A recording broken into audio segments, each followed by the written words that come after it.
In education, standardized tests are normally used to measure the worthiness of your teaching. So do standardized tests really provide a true measure of your teaching, or is it something else? If you want to know the answer to that question, you're going to want to stick around.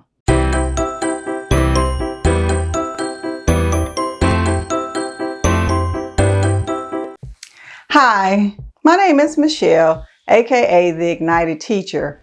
And if you're new here, what I do on this channel is I help you to close math learning gaps by providing you with research-based math strategies and teaching tips that you can use in your classroom the very next day. If you're looking for the answer to the question, no, standardized tests do not provide a true measure of your teaching. It is basically one data point in time over the course of a school year. Now, I've been teaching 21 years and I've had 21 years of data points in my career. And as an educator, those standardized tests, I did not reflect on anything that was done after the kids took the test. They took the test, either they made it or they didn't. And I never really even went back and asked myself, well, what would I have done differently? It's just that they took the test, they passed, or they didn't.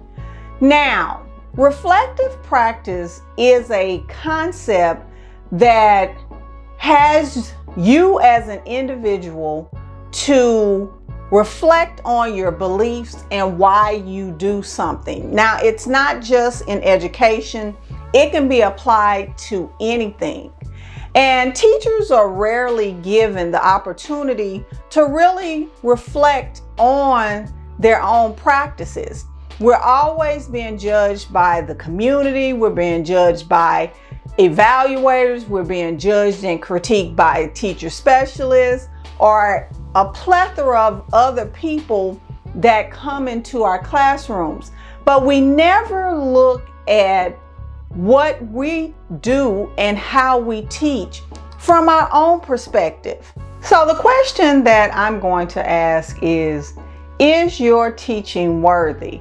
And a lot of teachers would take offense or even cringe at the thought of thinking about how worthy or what is your teaching worth.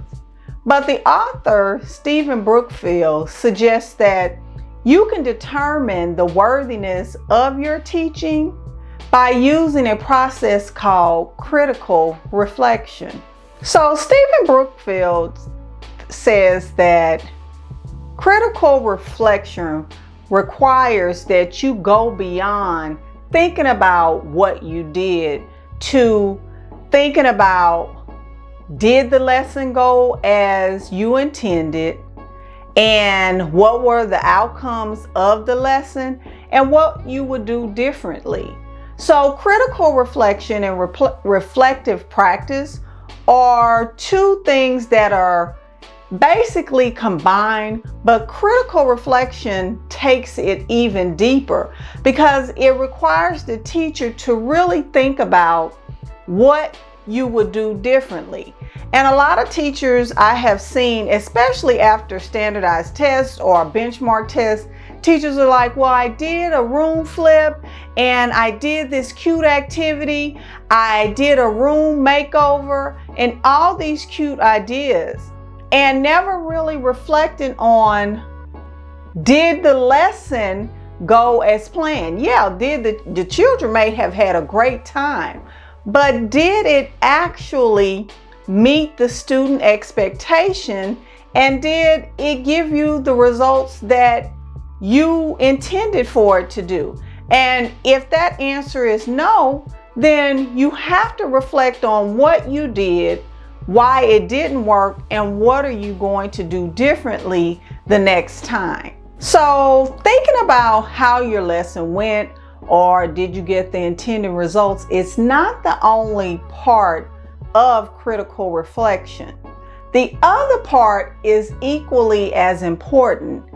Stephen Brookfield says that Critically reflective teachers are excellent teachers that continue to hone their own personalized, authentic voice.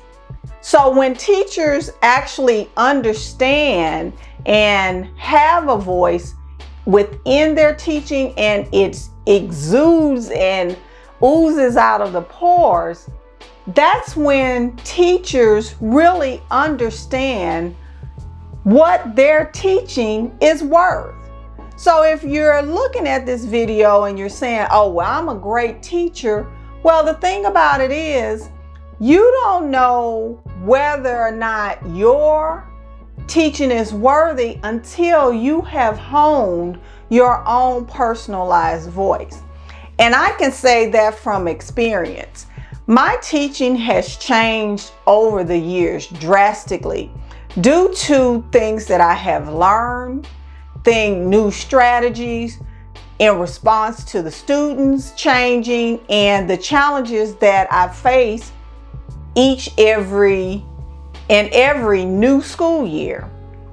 So, but more importantly, I know the worth of my teaching.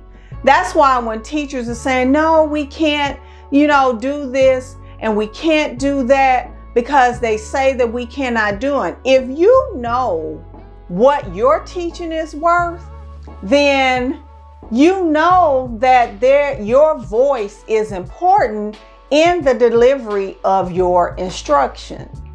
So I'm going to ask a couple of questions. Do you know how much your teaching is worth? Because as a veteran educator, I know that my teaching is worth a lot because it represents who I am, my beliefs as an educator, and my voice. You can see it throughout my instruction and the delivery of my instruction, which in turn gets the results that I need to move my students in the right direction. So, personalized, authentic voice in your teaching is so important.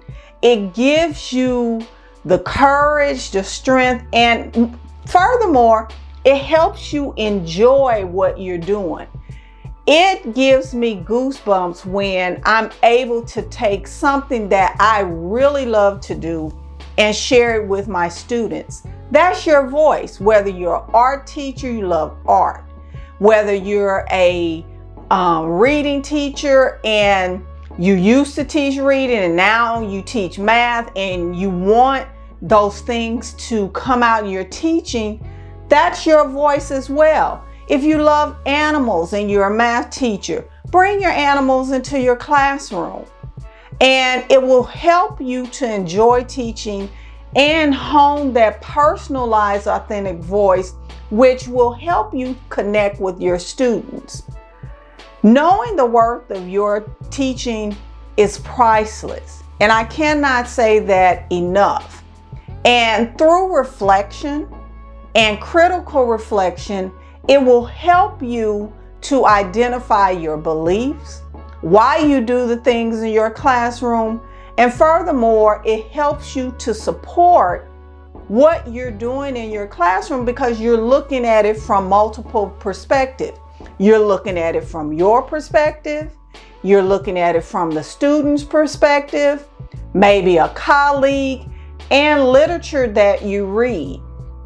So critical reflection is really important in education, especially in this day of high stakes testing.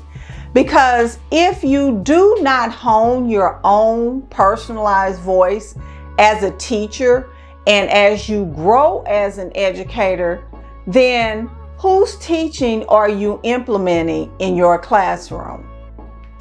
If you found this video helpful, please like the video and subscribe to my YouTube channel. And don't forget to hit the bell to get notified when I upload a new video.